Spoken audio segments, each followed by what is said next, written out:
اهلا بيكم في مطبخ التوفير مع ام محمد. ازيكم حبايبي؟ عاملين ايه؟ يا رب كلكم تكونوا بخير. النهارده بقى هنعمل مع بعض وهنقدم مع بعض المشتريات البسيطه اللي تخلي بيتك عمران. ميزانيه البيوت البسيطه اللي ازاي تمشي بيتها لاخر الشهر بافكار بسيطه واقتصاديه، وازاي تجيبي بيتك وتخلي بيتك عمران بافكار بسيطه ومشترياتك البسيطه اللي تعمر بيتك. يلا نشوف جبنا ايه مع بعض. اول حاجه انا جبتها، طبعا احنا بنجيب الاساسيات. اول حاجه انا جبت ازازتين من الزيت، الازازه عامله 65 جنيه بالشكل ده لتر كامل بالشكل ده. طبعا انا بيجيلي التومين في ازازتين من الزيت وكيسين من السكر، فانا بجيب ازازتين يعني يمشوا معايا الشهر. ممكن لو احتجت اخر الشهر اجيب ازازه كمان من الزيت. طبعا قلت سعر الازازه 65 جنيه. وجبت كمان 3 اكياس من السكر. الكيس ده كيلو كامل، الكيس كان ب31 جنيه. زي ما قلت انا بيجيلي ازازتين زيت ويعني وكيسين من السكر بالشكل ده في التومين بتاعي، فعشان كده لازم يعني اجيب معاه حاجه تساعد، هو ما بيكفيش طول الشهر بالشكل ده. طب جبت 3 اكياس من السكر وازازتين كبار من الزيت بالشكل ده. طبعا يعني احنا افكارنا النهارده في مشتريات بسيطه اللي تخلي بيتك عمران. وجبت ايه كمان؟ جبت كمان صفيحه من السمنه، انا جبتها كبيره اللي هي 3 كيلو دي ب240 جنيه. انا جايباها بالشكل ده، هي وزنها كبير بتكفي معايا برضو. انا بحب اعمل معجنات ومخبوزات طول الشهر بتساعدني يعني، فعشان كده انا جبتها كبيره.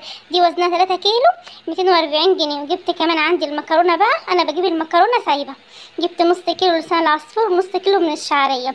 سعر الكيلو من المكرونه السايبه ب22 جنيه. وجبت كيلو من المكرونه اللي هي الصغيره الخاتم الصغيره دي. جبت كيلو من يعني المكرونه الاقلام بالشكل ده. جبت كمان كيلو من المكرونه كمان اللي هي الهلاليه. لا جبت يعني مرمريه برضو. انا جايبه 4 كيلو من المكرونه. جبت كيلو كمان اللي هي الهلاليه. زي ما قلت سعر المكرونه 22 جنيه. طبعا انا مجربه المكرونه دي وعارفه نوعها كويس، فعشان كده بجيب منها كل شهر. وجبت كمان نص كيلو من الفول بتاع التدميس، عشان انا بحب ادمس فول للفطار، ده بيساعدني بقى في الفطار والعشاء، بيوفر معايا كتير في الميزانيه. وجبت نص كمان كيلو من الفول المدشوش، برضو بعمله طعميه يعني بينفع برضو في الفطار، ممكن اعمل منه اكله بصاره يعني كده يعني ايه، وفرت يعني وعملت افكار بسيطه للبيت. وجبت كمان ربع كيلو من اللوبيا، ممكن اعمله في اي يوم يعني. وجبت كمان ربع كيلو من الفاصوليا برضو. طبعا اللوبيا والفاصوليا يعني مهمين في البيت، يعني انا بحبهم موجودين في البيت يعني، ممكن تمشي يومك يعني، فكرة بسيطة بالشكل ده. وتاني جبت برضو ربع كيلو برضو من الفاصوليا. بس بقى يا ريت عجبتوا النهارده وافكار النهارده، من بقى بالاشتراك في القناه بقى وسيبي لي كومنت يشجعني عشان اعمل لك افكار بسيطه وعلى قد الايد. طبعا ربع كيلو الفاصوليا ب15 جنيه، سعر الكيلو 60 جنيه. ربع اللوبيا ب25 جنيه، الكيلو ب100 جنيه. طبعا جبت 3 اكياس من الملح ب10 جنيه. طبعا الواحد ما بينساش الملح يعني بالشكل ده. جبت 3 اكياس بسعر يعني 3 اكياس ب10 جنيه بالشكل ده. جبنا معانا ايه كمان؟ جبت كمان الدقيق. انا بستهلك كميه دقيق كتيره، بس انا عشان الجو حر جبت 3 كيلو من الدقيق. لما اخلصهم هجيب تاني يعني في وسط الشهر. جبت 3 كيلو، الكيلو كان ب20 جنيه. برضه الدقيق السايب ده انا مجرباه حلو معايا في المخبوزات وفي الكيكات يعني، انا مجرباه وحلو جدا بالشكل ده. جبت 3 كيلو، سعر الكيلو ب20 جنيه. جبت كمان بقى علبتين من الجبنه. جبت علبه دومتي ب40 جنيه، دي نص كيلو. وجبت كمان علبة رودس برضو ب40 جنيه، دي عشان الولاد بيحبوها يعني، فانا حبيت اجيبها لهم. زي ما قلت انا بعمل فول وطعمية للفطار بقى والعشاء. ودي جبنة برضو بجيب يعني، ممكن اجيب كمان عسل اسمر سايب يعني نص كيلو برضو بينفع في الفطار والعشاء، بس انا كان عندي عسل. جبت كمان كيس بن الشيخ ده كان ب50 جنيه. وجبت كمان باكو شاي اللي هو الصغير ده ب22 جنيه.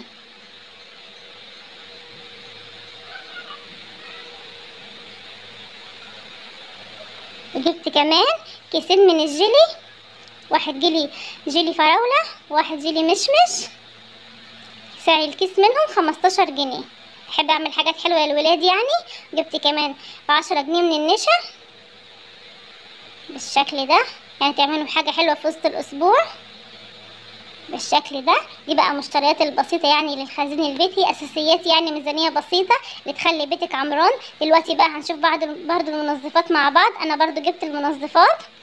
جبت كمان كيس اوكسي يعني جيركن اوكسي اللي هو المسحوق الجل ده، كان 160 جنيه، ده 2 كيلو ونص بالشكل ده. طبعا انا بحب المسحوق اوكسي بالشكل ده. هركنه بقى على جنب ونشوف جبنا ايه تاني.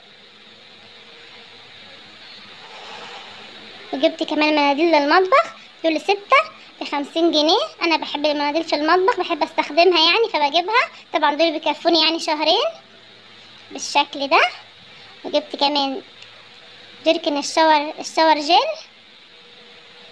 بالشكل ده. ده كان ب35 جنيه للولاد يعني. وجبت كمان بقى اسبونشة المواعين، الواحدة ب10 جنيه، دول ب20 جنيه. جبت كمان الصابون اللي هو السفانة ده، دول 4 مع بعض حوالي ب45 جنيه، بس انا خدت واحدة استخدمتها. جبت برضو بجيب المنظفات الباقية، الصابون السائل ده سايل. جبت كمان كيلو من الديتول، ده الديتول ده بمسح بيه الارضيات يعني، وامسح بيه يعني الشقة. ب10 جنيه الكيلو، ده كيلو سايب برضو من يعني بتاع المنظفات، انا بجيب المنظفات سايبة. جبت كمان الصابون السايل، مليت بقى الجيركن الكبير ده، جبت مليته صابون سايل. وجبت كمان ازازة من الكلور، وجبت كمان يعني ازازة صابون كمان بالشكل ده. زي ما قلت انا بحب استخدم المنظفات سايبة. دي كانت مشترياتي بقى النهارده. يا ريت بارك الفيديو، تنوي بالاشتراك في القناة.